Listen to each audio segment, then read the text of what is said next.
Oh, merci, merci de vous joindre à moi. Bienvenue, bienvenue, arrivez, arrivez dans notre groupe. Arrivez, arrivez dans notre belle conversation. Bonjour Nathalie Damon. Bienvenue, bienvenue les amis au Canada, en Europe, aux États-Unis, partout dans la planète web. Bienvenue, bienvenue, bienvenue. Ah, que d'émotion, que d'émotion. J'ai tellement hâte à notre rendez-vous. Hmm. Oh, parfait, parfait. Vous m'entendez bien. Alors, vous avez hâte aujourd'hui. Notre thème du jour, notre jasette, c'est le plan de vie numéro 5. On continue notre jasette de l'amour de soi. Les 8 plans de vie, les 8 atouts de l'amour de soi selon les 8 plans de vie. On a vu les 4 premiers, on est rendu au 5e, notre réseau. Oh, bonjour Marie-Josée Darmon. On est rendu au réseau, le réseau. Le réseau, hein, c'est grâce à Facebook aujourd'hui que je peux vous rejoindre. Vous faites partie de mon réseau, je fais partie de votre réseau. C'est le fun, hein? C'est fantastique. Alors, notre réseau, c'est l'entourage social et la vie communautaire. On vit en communauté, hein. Moi, je dis tout le temps, tout le monde sur la même planète. Oh oui, Nathalie, t'as hâte que j'en parle. Alors, l'atout, l'atout, c'est l'approbation. De quoi on a besoin? Quand je dis l'atout, c'est un autre mot pour dire le besoin. Nos pensées ont besoin d'approbation. On pense que c'est nous qui avons besoin d'approbation, mais nous, c'est nous qui approuvons nos pensées. C'est ça le jeu de la pensée. Et ça comble notre besoin d'approbation. Quand les pensées se sentent approuvées, nous, c'est en lien, ça veut dire que ça correspond à l'approbation. Vu que notre nature, c'est l'approbation, quand on est en approbation avec nos pensées, ça correspond. Les pensées correspondent à notre nature. Donc, le besoin correspond à notre nature et c'est pour ça qu'on se sent bien. C'est pour ça qu'on se sent en harmonie. Alors, l'approbation, c'est aussi la connexion. On a besoin d'être connecté, hein, connecté à nos écrans. On le voit maintenant sur la planète. Il existe tellement de moyens de connexion, de communication. C'est tellement important d'être connecté. On va voir ça aussi. Et on va voir qu'il n'y a pas de séparation. Même quand les pensées veulent nous faire croire qu'on est séparés, on n'est pas séparés. Et tout est relié. Hein, on l'entend souvent, si vous ne l'avez jamais entendu, moi je vais vous le dire, tout est relié, tout est lié, tout est connecté. Tout est connecté. Il y a seulement une pensée qui peut nous déconnecter. C'est ça qui arrive. Puis quand on se sent déconnecté, c'est ça qui fait mal. C'est ça qui nous fait peur. C'est ça qui nous fait sentir coupable. C'est ça qui nous fait sentir rejeté, abandonné, humilié, intimidé. C'est tout le temps la pensée qui nous sépare parmi toutes les pensées qui font mal, évidemment. Est-ce que ça va jusqu'ici? Est-ce que ça vous tente? Ça vous tente d'en entendre parler? Oh, je suis tellement contente d'être avec vous. Oh, je suis tellement contente d'être avec vous. Bienvenue, bienvenue, bienvenue. Merci, merci d'être là. Vous êtes des amours. Pour commencer, j'ai pensé lire tout de suite l'inspiration de mes 8 plans de vie. Je les avais écrits dans mon livre, le Manuel Génie. Bonjour, Odile Damon, bienvenue! Bienvenue, bienvenue. Bonjour, Sylvie Damon, bienvenue! Bienvenue, bienvenue. J'ai pensé continuer la lecture parce que j'ai mis les 8 plans de vie, les 8 atouts de l'amour de soi dans mon manuel génie. Ça, c'est mon 4e livre que j'ai publié en 2017. 2 ans après avoir vu la pensée entre moi et la réalité, j'étais tellement excitée d'avoir d'avoir compris qu'est-ce qui me rendait folle, qu'après 61 ans, j'avais vu que c'était la pensée entre moi et la réalité. La pensée, c'est ça qui fait mal, c'est ça. Les pensées, alors vous voyez, j'ai tout mon arc-en-ciel de pensées. Ce sont toutes les pensées qui font mal. Puis la réalité est neutre. C'est-à-dire, on peut l'interpréter de toutes les couleurs. Et la réalité est neutre. On peut l'interpréter, mais elle est neutre. Voyez-vous le jeu, voyez-vous, on va en parler, on va en parler. Je vais prendre une petite gorgée d'eau, je suis trop excitée. Bon, je peux pas me calmer en plus, j'aime trop ça être excitée avec vous. Je suis excitée, puis je veux dire quelque chose d'important là. Peut-être que vous pensez que moi, j'ai tout compris. Il y a peut-être une petite pensée dans votre esprit qui dit, ah, Dodo, elle est chanceuse, elle a tout compris. Ce n'est pas vrai. Bon, vous savez, tout ce que je vais vous dire aujourd'hui, vous le savez déjà. Les connaissances, on les a. Les connaissances, être au courant de quelque chose, tout le monde est au courant de quelque chose. Maintenant, être conscient et le pratiquer consciemment, ça, c'est autre chose. C'est pour ça que moi, je l'appelle la pratique de pensée consciente. La pratique de pensée consciente. J'ai développé cinq étapes, 5 questions. La pratique de pensée consciente, c'est une pratique. Ce que je viens de vous montrer est disponible sur mon site web. À l'onglet Approche, vous allez voir le tableau. Alors, pour vous dire que moi, je suis comme vous. Pas mieux, pas pire. À tout moment, je peux me faire prendre par une pensée. Mais la différence, il y en a une toute petite. C'est quand je me suis fait prendre par une pensée, j'ai peur, je me sens coupable, je suis bouleversée, je veux mourir, disparaître. C'est noir, noir, noir dans mon ciel, dans le ciel de mon esprit. J'ai un outil qui s'appelle la pratique de pensée consciente. Je passe ma pensée au peigne fin, je jase avec elle, je l'écris. Et c'est ce qui me permet de retrouver mon équilibre mental puis de me libérer de son histoire. De me libérer de son histoire. Parce que les pensées, ce sont c'est le mot épice. Les pensées, quand je dis pensée, c'est la même chose que émotion, perception, image, croyance, expérience, sensation. Quand je dis sensation, le toucher, la vue, l'odorat, l'ouïe, le goûter. Sans les pensées, je ne touche rien, je ne goûte rien, je ne sens rien, je ne vois rien et je n'entends rien parce que ça prend des pensées.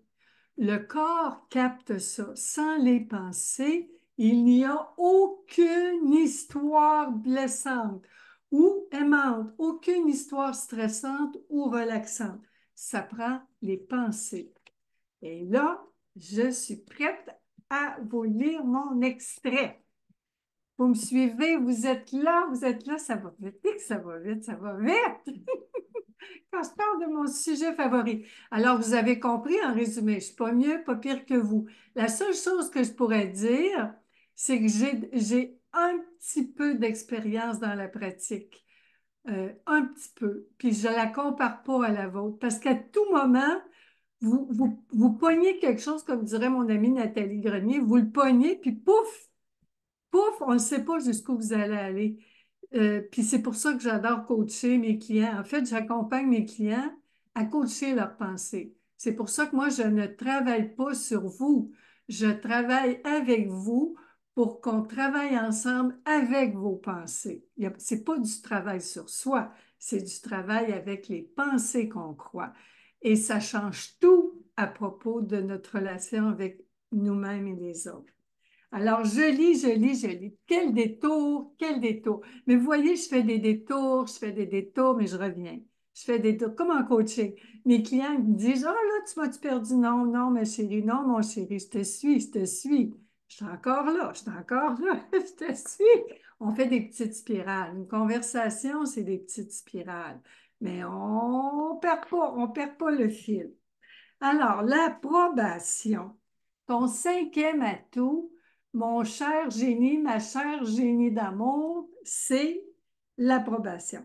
Car tes pensées réclament sans cesse ton approbation. Voilà pourquoi ton entourage te rappelle qu'elles ont besoin d'être approuvées et validées. Elles veulent savoir qu'elles ont raison d'exister. Lorsque tu les observes de plus près, tu découvres qu'elles vivent en communauté. C'est pour ça que je dis un troupeau de pensées. On croit une pensée et un troupeau de pensées apparaît. Un troupeau. C'est pour ça qu'il y en a tout le temps une autre, puis une autre. Je les appelle les pensées sous-entendues, les pensées suppositoires qui font des suppositions. Mhm. Tout comme toi, elles préfèrent fréquenter les mentalités similaires à la tienne. À vrai dire, tes relations avec les autres correspondent aux conversations que tu as avec toi-même et tes pensées. Vous êtes tous connectés, autant dans la matière que dans l'imaginaire. Ni elle, ni toi, ni moi ne sommes isolés, ni indépendants, ni dépendants. Nous sommes tous interdépendants. Chaque pensée est pensée par le monde entier. Chacune te relie à toi-même et à ceux qui t'entourent. Tout communique et tout communie toujours. Tu découvres alors que ta nature est la connexion. Il n'y a pas de séparation, sauf celle que tu crois. En vérité, tout est relié.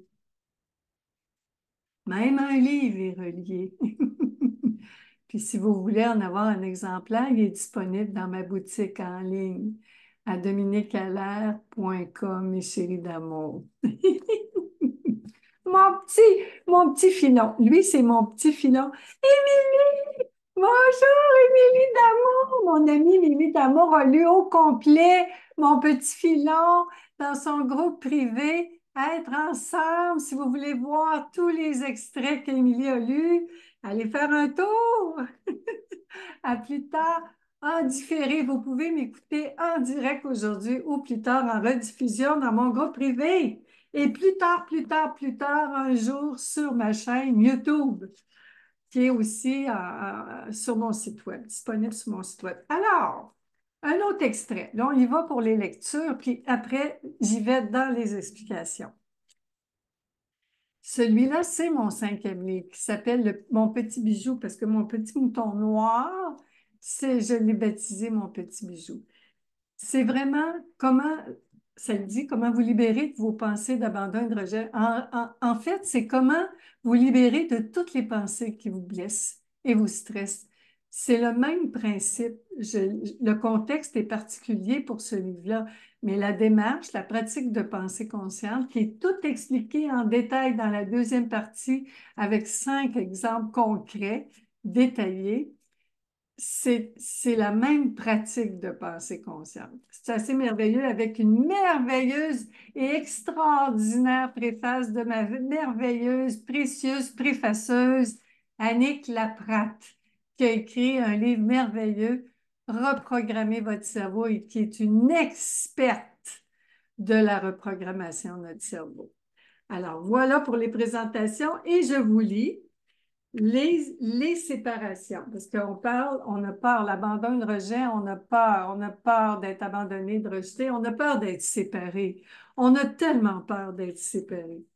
Les pensées de séparation disent, je suis un extraterrestre. On ne vient pas me visiter. Personne ne s'intéresse à moi. Je veux disparaître. Quand j'y crois, je me déconnecte des autres et de moi-même. Je me sens seule au monde. Je pleure ma vie. Quand je n'y crois pas, je réalise que nous sommes tous connectés. La seule chose qui peut nous séparer les uns des autres est une pensée déconnectée de la réalité. C'est pourquoi la pensée d'amour dit à ses pensées, il n'y a pas de séparation. D'ailleurs, sur mon site web, j'ai un blog qui s'appelle Pensée d'amour. J'ai des centaines d'articles décrits sur les pensées. Puis le titre de mon blog, Pensée d'amour. Pourquoi amour? Parce que c'est toujours une question d'amour. Même les petits onglets, c'est des cœurs. Pourquoi des cœurs? Je collectionne les cœurs depuis 45 ans cette année.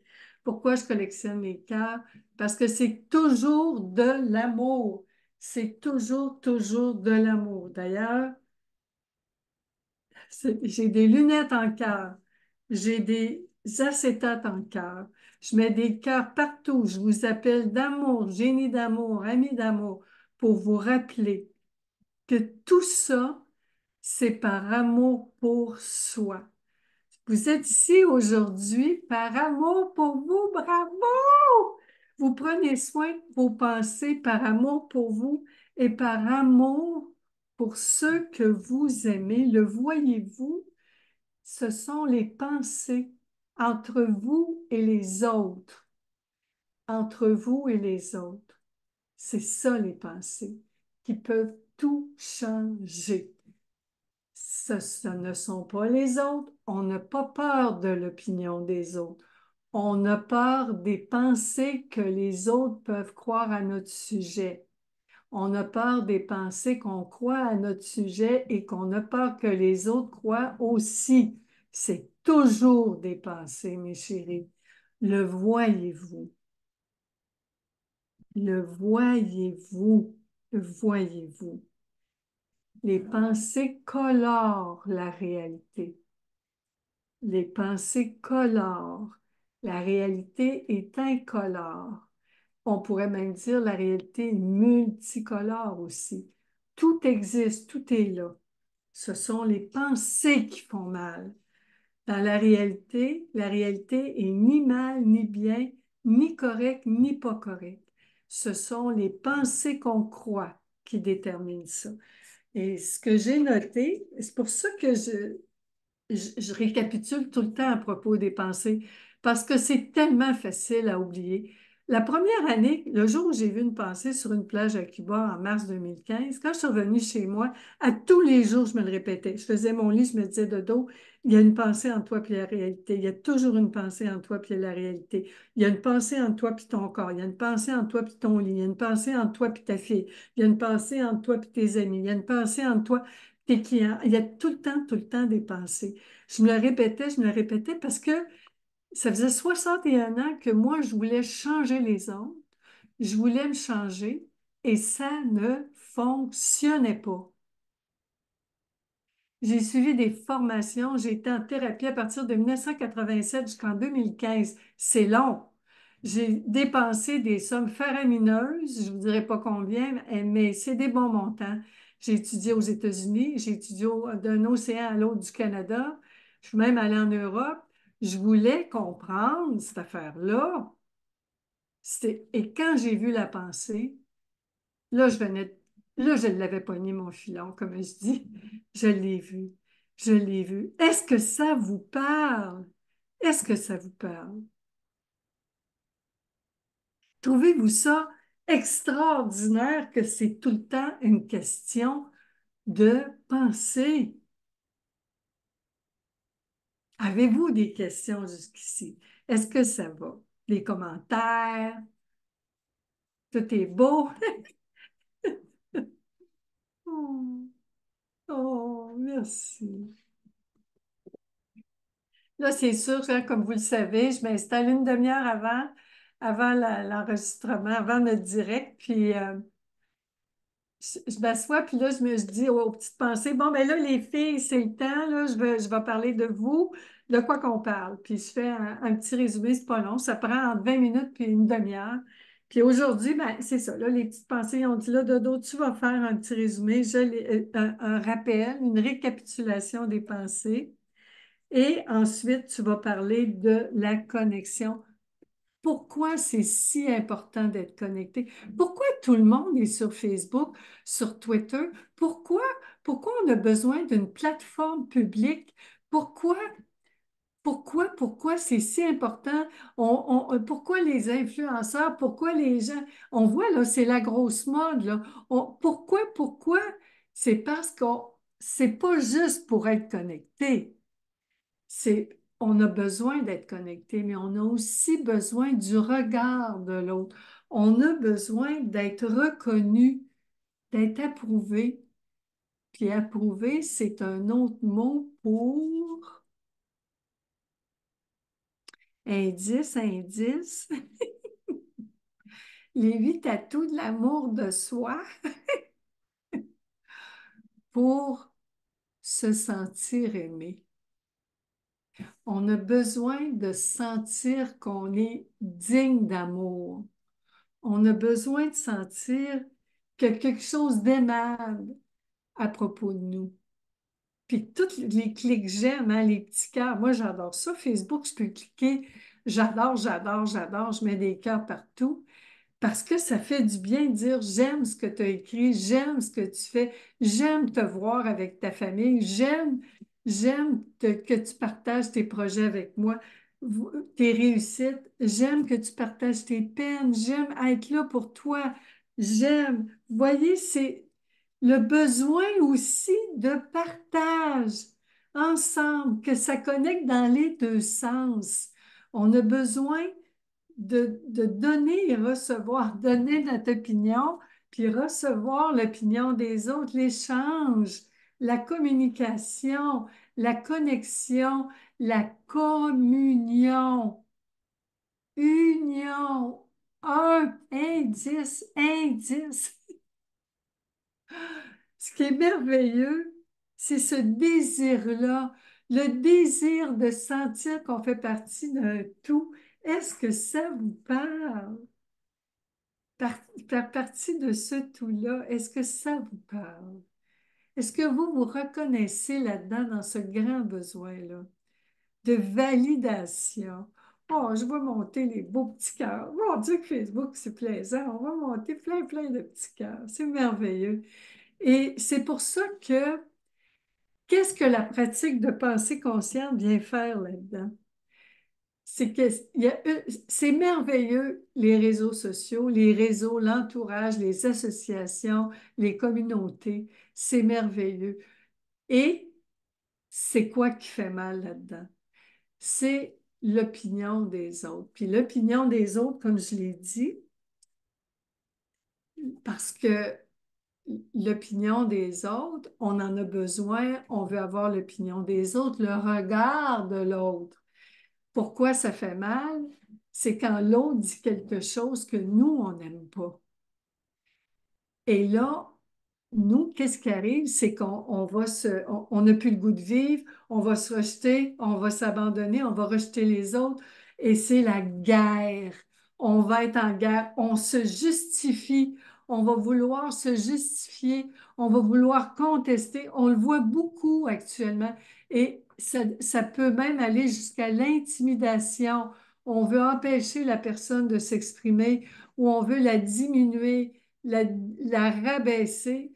Tout ça, tout ce jeu-là des pensées, c'est possible seulement si ces pensées-là, on les croit. Aucune pensée sur la terre ne peut nous intimider si, pour nous, elle n'est pas vraie. Puis pourtant, aussitôt qu'on croit qu'elle est vraie, on se sent intimidé, rejeté, abandonné, bafoué, humilié. Je sais, je l'ai vécu toute ma vie. Toute ma vie, j'ai eu peur de l'opinion des autres. J'ai peur de l'opinion des autres, puis j'ai peur encore des fois de l'opinion des autres, parce que je ne sais pas comment je vais réagir tout le temps. Je ne le sais pas. J'ai tendance, moi, à me blâmer beaucoup. J'ai tendance à me critiquer beaucoup, puis j'ai tendance, moi, à me rejeter. Si j'ai l'impression, ou si je crois que j'ai blessé quelqu'un, que j'ai dérangé quelqu'un, j'ai tout le temps la peur de déranger. Ben, si j'ai ces peurs-là, je m'élimine, je m'efface, je disparais. Là, je vous parle de mon exemple personnel. C'est extraordinaire quand je pense qu'une fille aussi peureuse que moi fait ce que je fais. Je fais des vidéos, j'ai une chaîne YouTube, j'ai un site web, je publie des articles depuis 2013, mon nouveau site web je crée mes propres sites web, je crée mes contenus. C'est sur mon nouveau site web depuis 2017. Moi, c'est moi qui publie tous mes articles. J'écris des livres. Quand j'écris un livre, pourquoi ça me prend 4 ans? Ça, c'est l'exception 2 ans, là, mais pourquoi ça me prend 4 ans? J'ai peur de blesser quelqu'un d'autre. J'ai peur de faire du mal à quelqu'un. Puis justement, je vois que Yves est ici aujourd'hui. Mon premier mari me disait, la semaine passée, j'en suis pas, j'ai failli tomber en bas de ma causeuse. Yves m'a dit, je comptais que j'avais peur de quelque chose à Yves. Il dit, mais j'ai toujours pensé que toi, tu avais peur de rien. Moi, peur de rien. Je ne sais pas.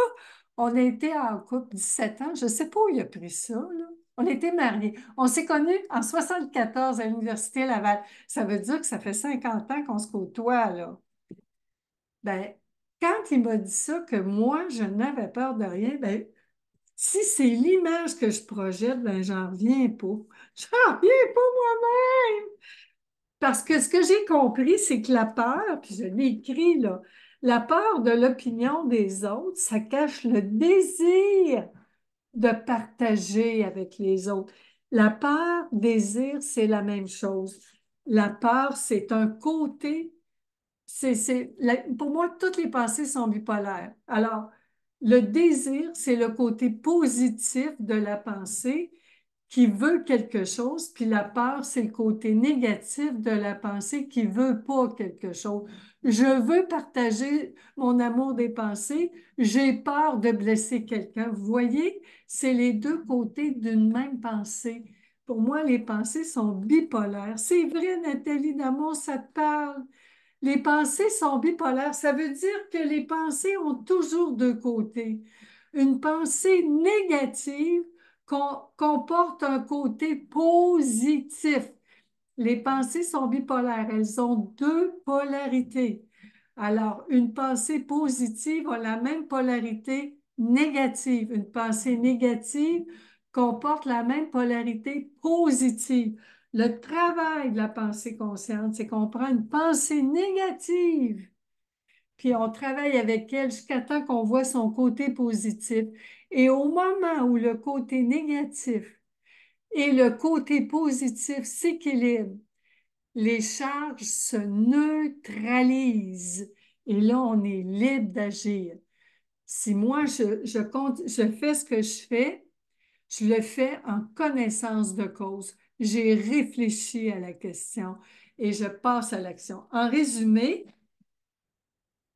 j'ai peur de l'opinion des autres et je fais mon possible. Aujourd'hui, je vous parle, je fais mon possible pour ne blesser personne. Et même si je prends soin de ne blesser personne, ça se pourrait que quelqu'un croit quelque chose de blessant à propos de ce que je dis. Et c'est parfait parce que cette personne-là est libre de croire ce qu'elle veut. Alors, c'est pour ça que l'opinion des autres, à quoi ça sert l'entourage? Pourquoi a-t-on besoin de l'approbation des autres? Puis pourquoi désire-t-on l'approbation, puis a-t-on peur de l'opinion? C'est pour l'équilibre. C'est pour maintenir un équilibre mental, émotionnel, physique. Un équilibre, ça nous permet d'agir de façon consciente. Voyez-vous le travail? Voyez-vous pourquoi c'est important de se poser ces questions-là? Et quand les autres réagissent, il y a un cadeau pour nous là-dedans. Je dis souvent, chaque cadeau contient, chaque fardeau a un cadeau d'égale valeur. C'est pareil, tout le temps pareil. Ça va ensemble. Et c'est stressant. Pourquoi c'est stressant, l'opinion des autres?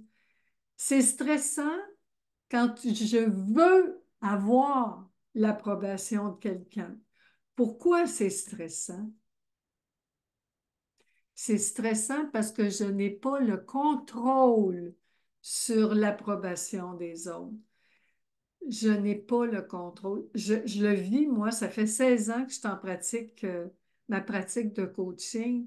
Je partage dans mon blog, je fais des vidéos, j'ai animé une centaine de conférences, j'ai fait de la publicité sur mon site web et je n'ai aucun contrôle j'ai publié des livres et je n'ai aucun contrôle sur l'approbation des autres. Je ne sais pas à qui ça va plaire. J'ai aucune idée. Grâce à Facebook maintenant, les réseaux sociaux, j'ai un contact direct. Mais à l'époque, en 2004, mon premier livre, j'avais aucune idée si les gens aimaient ou aimaient pas. Puis je pense même pas à l'époque avant 2004, les auteurs, on travaille, moi, ça me prend des milliers d'heures à écrire un livre, un minimum de 1000 heures, là. Puis, je ne sais pas. J'ai aucune idée. Et là, ce qui est plaisant avec Facebook ou Twitter ou X maintenant, c'est les réseaux sociaux. On peut avoir une connexion directe, on peut avoir l'opinion. Ça fait tellement de bien.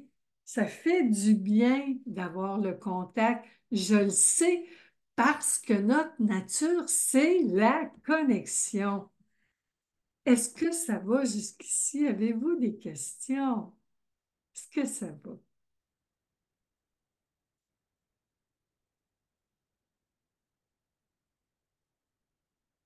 On a besoin d'être lié. On a besoin de faire partie d'un groupe, hein. Quand il y a beaucoup de communautés, hein, les alcooliques anonymes, je pense, les religions. Religions, ça vient de religare en latin, en tout cas, vous me corrigerez mon latin, mais ça veut dire relier, connecter. Puis les pensées, aussitôt qu'on croit une pensée, on croit une histoire. C'est une religion parce qu'on la croit. C'est une croyance. La base de nos croyances, c'est la foi. C'est la même chose qu'une religion, finalement. Vous voyez comment c'est important? Puis je vais vous raconter l'exemple de notre fille. Yves est en ligne. Fait que notre fille Alexandra, notre fille transgenre, qui va avoir 44 ans bientôt. J'ai appris en 2015, on a appris en 2015, au mois d'avril, le 1er avril, ma fille, la personne que je croyais être mon fils unique, m'a annoncé qu'elle était une femme transgenre. Puis quand elle me l'a annoncé, elle tremblait, elle avait tellement peur. Elle m'avait invité à dîner pour mon anniversaire. Puis quelques jours avant mon anniversaire, puis elle m'avait dit, là, Dodo, c'est pas un poisson d'avril, mais j'ai quelque chose d'important à dire. Puis j'y tenais les mains, puis elle avait les mains froides, glacées. Puis oh, Dieu, il y a des petites pépites qu'il va falloir que tu réécoutes. Je suis Puis ma fille adorait à l'époque mon fils, la personne que je croyais être mon fils, elle avait les mains froides, puis là, elle m'a annoncé, elle dit, j'ai une nouvelle à t'annoncer, puis moi, je me disais, peu importe ce qu'elle va m'annoncer, moi, je suis avec lui, puis je vais l'aider. Puis elle m'a dit, je suis une femme transgenre. Et là, quand ma fille m'a annoncé ça, j'avais 1000 questions à poser.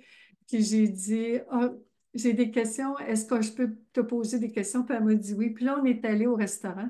Puis ma fille mesure 6 pieds, là. Ben, aussitôt que j'ai su que c'était une fille, ma conception de ma fille, ma perception d'elle Mon image, il y a eu un gros changement. J'avais plus un fils, un garçon devant moi, j'avais une fille. Puis moi, je rêvais d'avoir une fille. Puis j'avais même dit à Yves, mon premier mari, je dis mon premier au cas où un jour je n'aurai un deuxième. Je suis optimiste. Et j'avais dit à Yves, je vais te faire ton fils, puis après, j'aurai ma fille. Mais après, j'ai fait une grossesse ectopique, puis la fabrique à bébé était fermée pour toujours. Fermeture définitive. Et c'est quand j'ai appris que j'avais une fille transgenre, ben moi, là, j'ai capoté. C'est pas compliqué, j'ai capoté.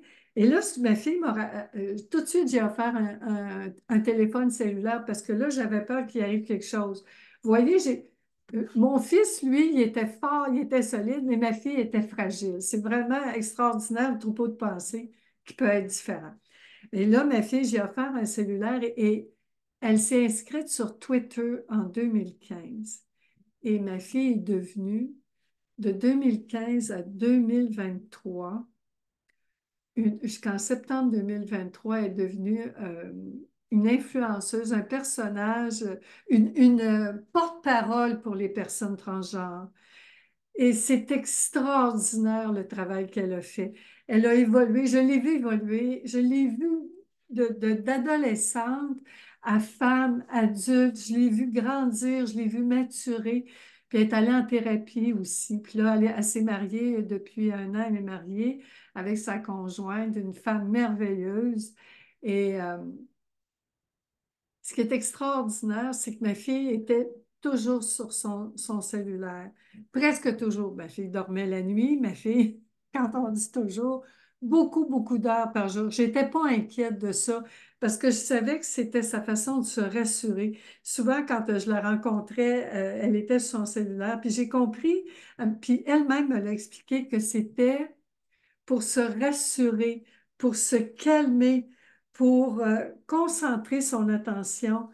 Puis elle est aussi elle fait dans le spectre de l'autisme, puis ça, elle m'a tout expliqué aussi. Ma fille est tellement généreuse puis claire dans ses explications.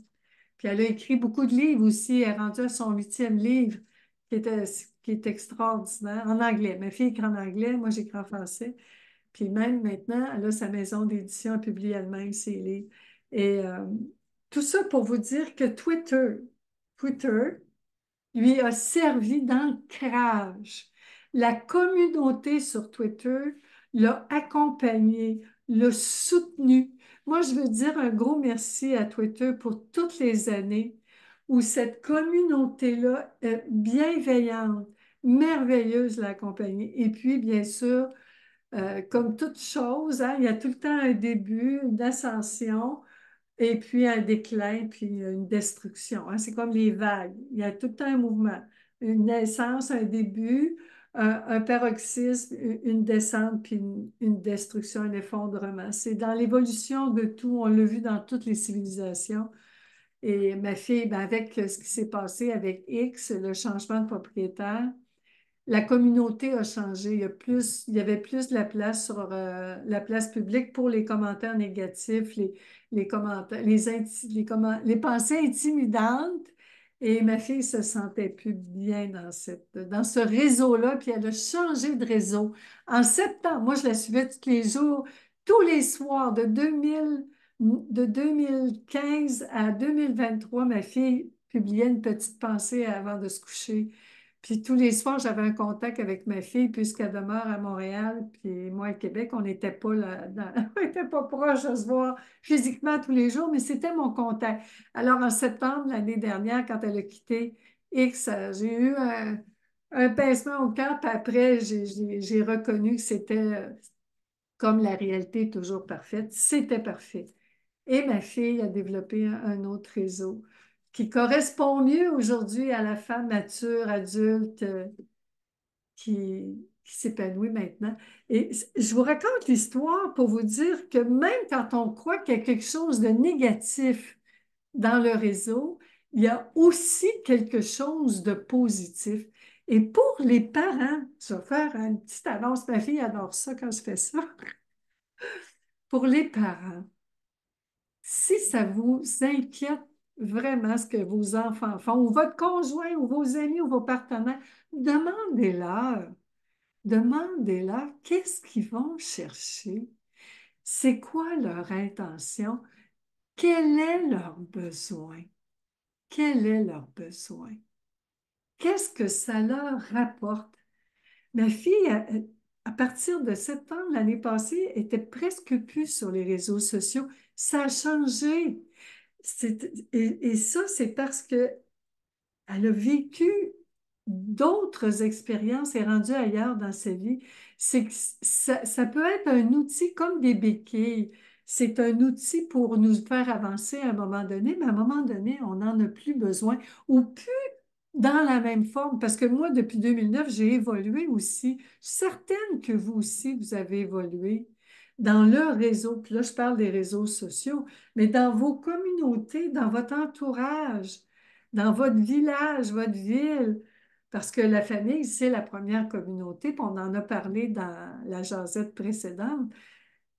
Ben, là, je parle de l'entourage, c'est-à-dire notre quartier, notre village, notre ville, notre province, notre pays, notre planète. Ça aussi, c'est encore notre entourage. Les personnes qu'on fréquente, à quoi ça sert? Qu'est-ce qu'on veut? Qu'est-ce qu'on veut obtenir? Il y a tout le temps la question, parce que tout ce qu'on fait, la question c'est qu'est-ce qu'il y a pour moi là-dedans? Parce que tout ce que la vie crée, c'est pour nous. Ce n'est pas contre nous. Tout ce qui est créé vient d'une pensée. Pour moi, les pensées font partie de ce que crée la vie. Les pensées, c'est la même chose que l'air qu'on respire. Donc, c'est la vie qui crée les pensées. Donc, si les pensées sont créées par la vie, c'est les outils dont se sert la vie pour que nous, on crée. Ça veut dire que c'est utile. Je dis tout le temps, un inutile, ce qui est inutile est un utile incompris. Alors, il y a quelque chose d'utile et il y a aussi l'équilibre dans tout ça. Mais on ne peut pas équilibrer tant on commence pas par comprendre, mais qu'est-ce qu'il y a là-dedans pour moi? Tout ce que la vie fait, c'est pour nous, ce n'est pas contre nous, c'est pour nous. Tout est là pour nous. Alors, la pratique de pensée consciente, on prend une pensée.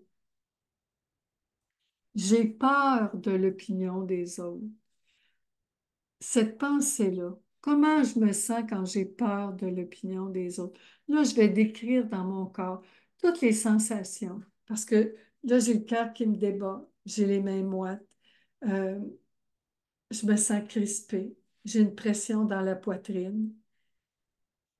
Moi, je me souviens, mes premières conférences, j'avais plus aucune salive, zéro salive. J'avais tellement peur de la réaction des gens.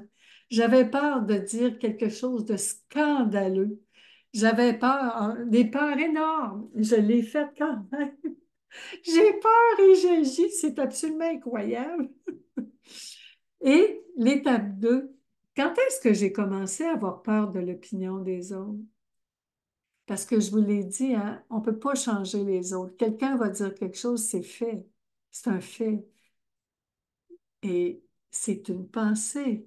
C'est une pensée qu'on peut changer. Je ne peux pas changer ce qui est fait.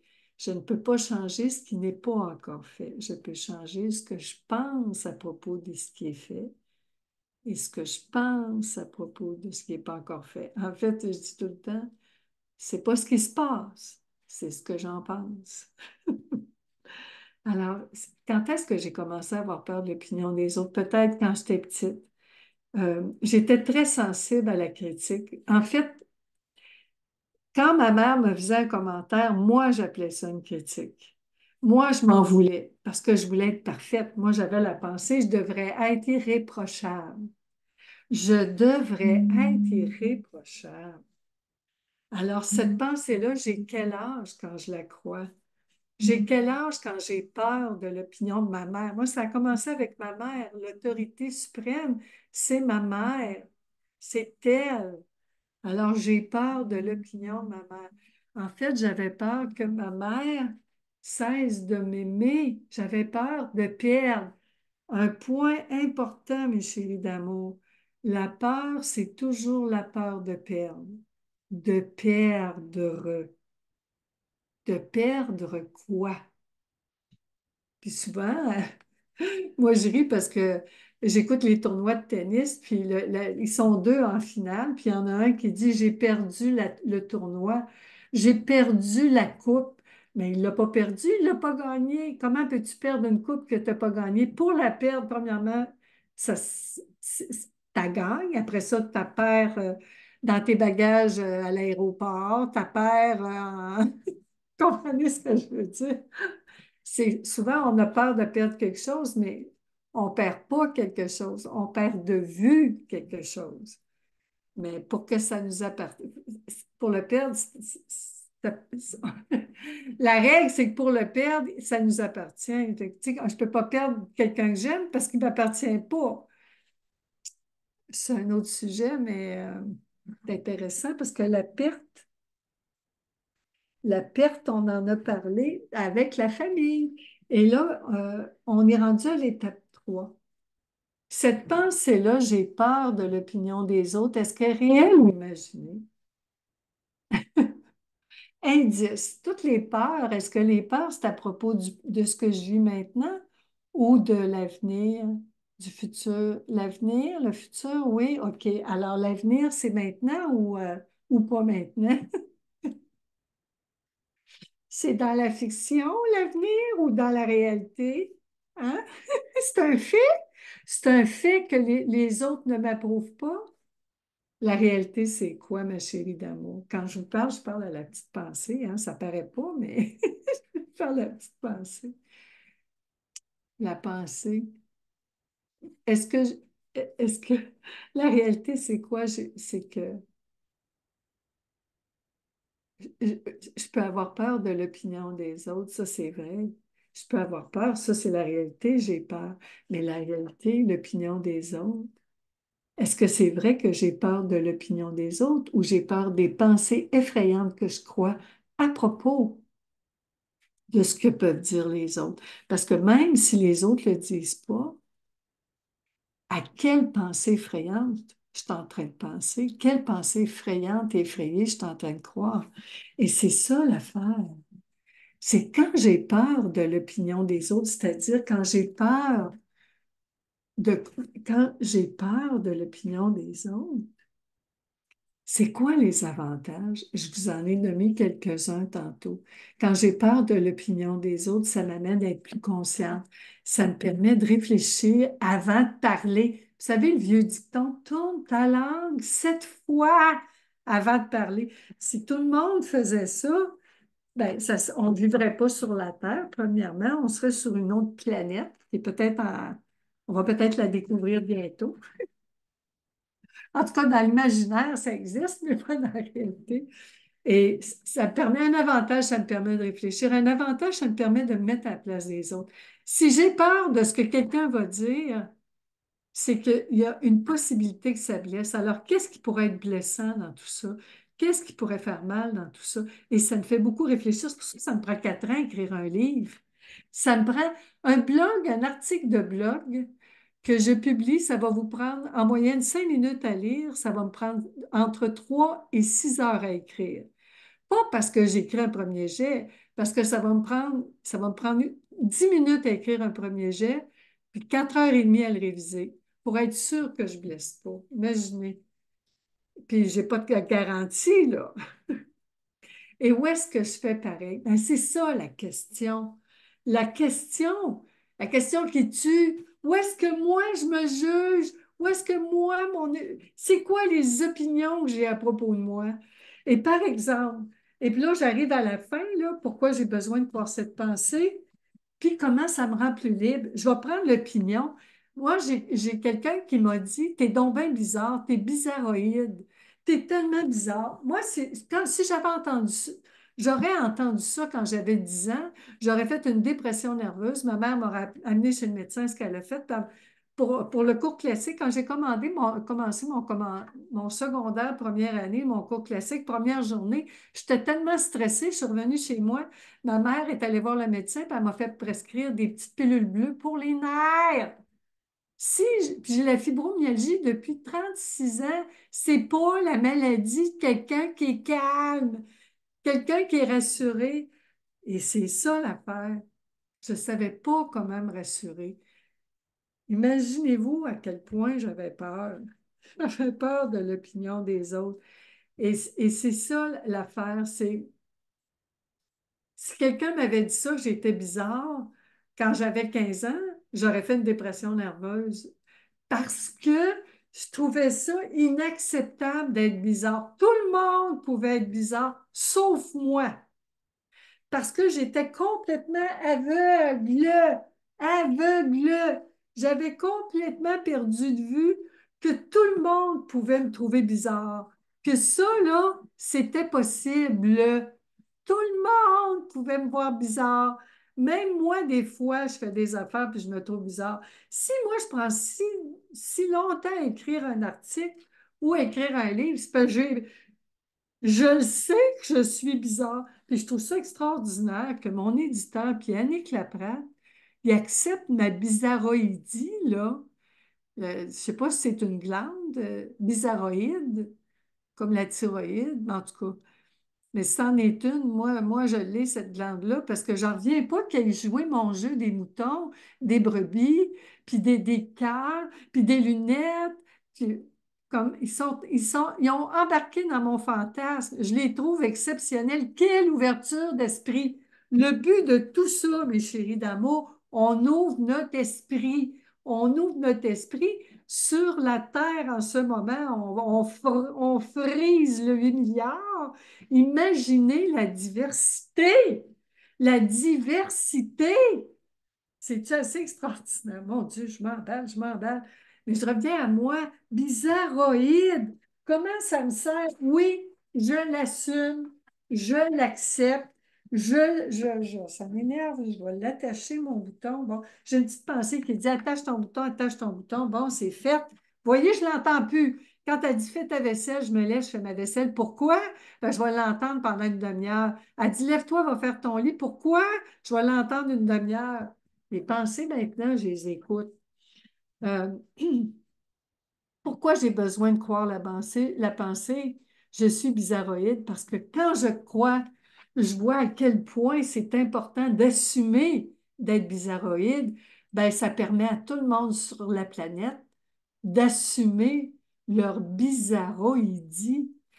Oui, oui, on a tout un petit côté bizarroïde. Il y en a qui... Moi, je l'ai camouflé longtemps. J'ai été une experte en camouflage, mais il ressortait par les cracks.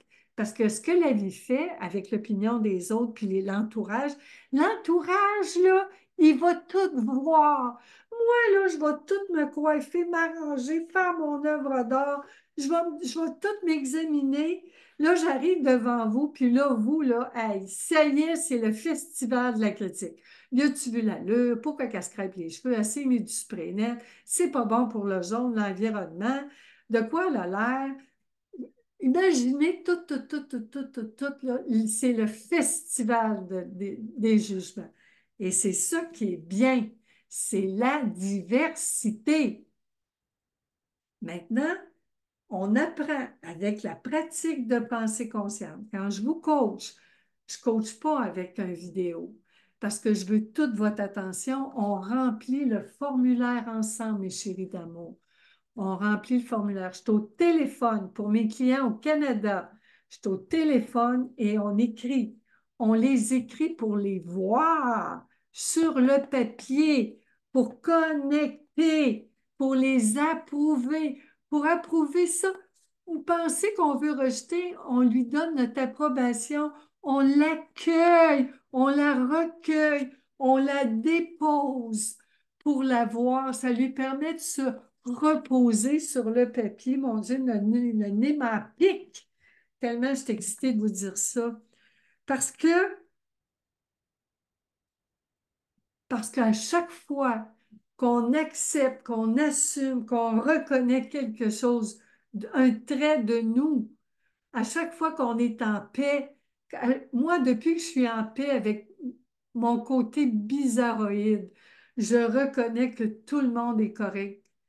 Toutes les personnes bizarroïdes ont le droit d'exister. Puis peu importe, je dis souvent, moi, mon pire mot pour juger quelqu'un, c'est un cocon.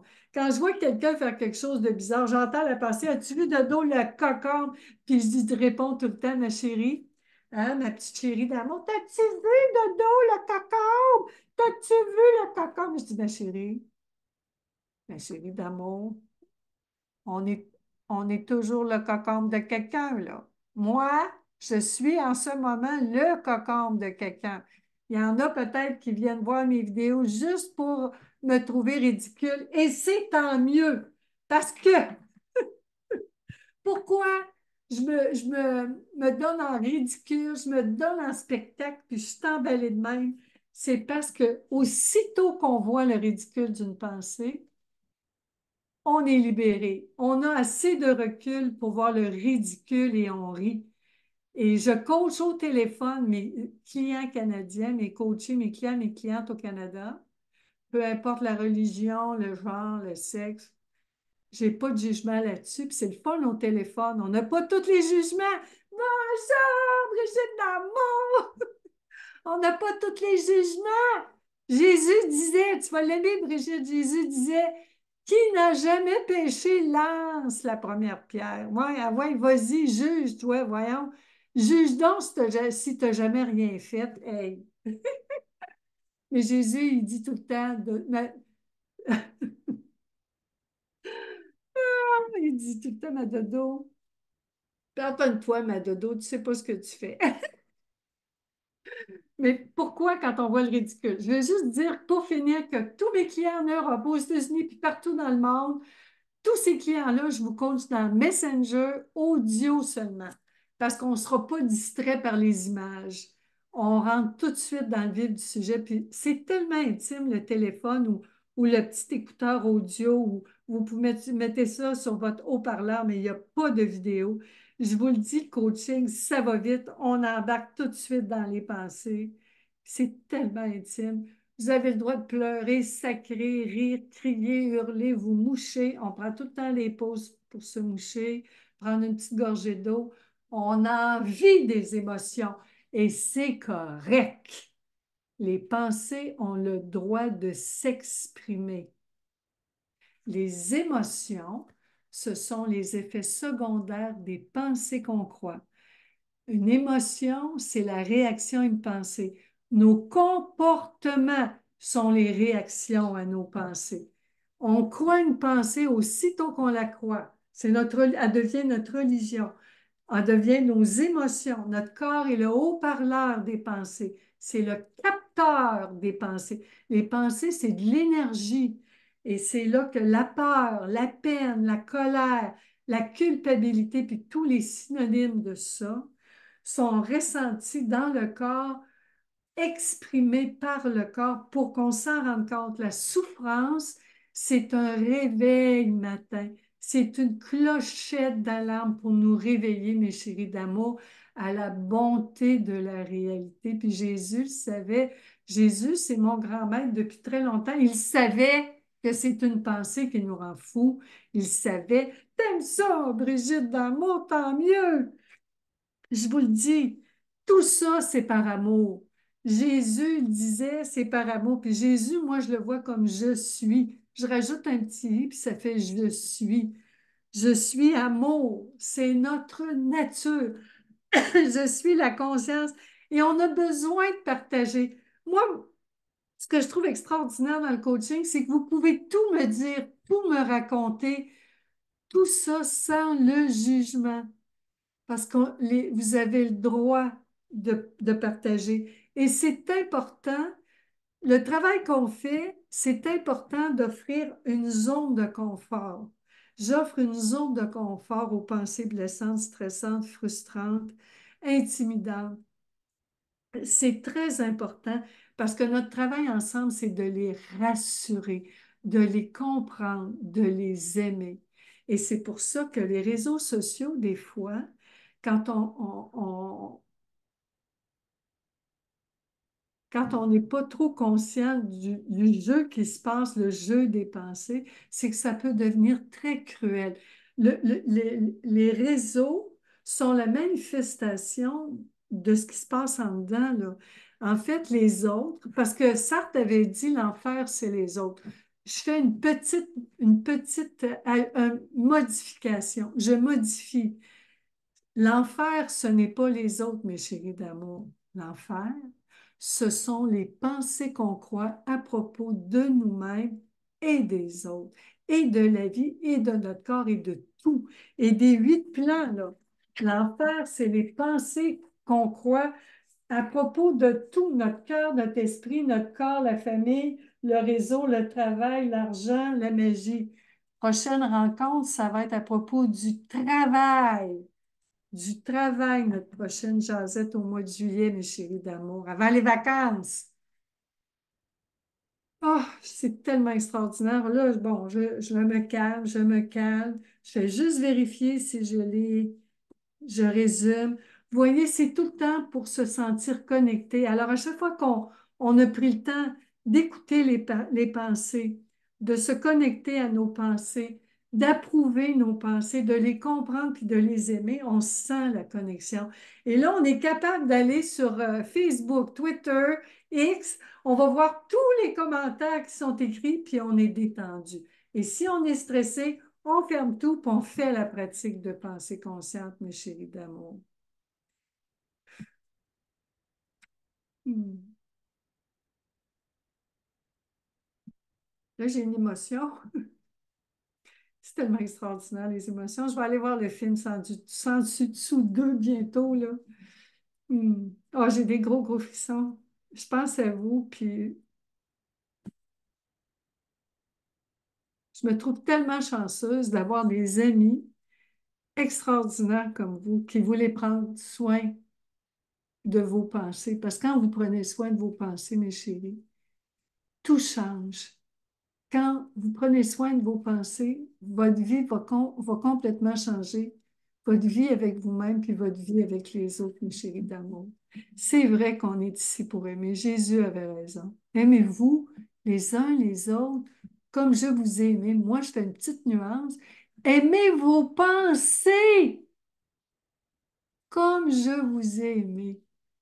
Puis c'est ça l'amour, mes chéris d'amour. Oh, merci Odile d'amour. Si vous voulez me laisser vos commentaires, vous voulez me laisser des questions, je vais répondre à chaque personne.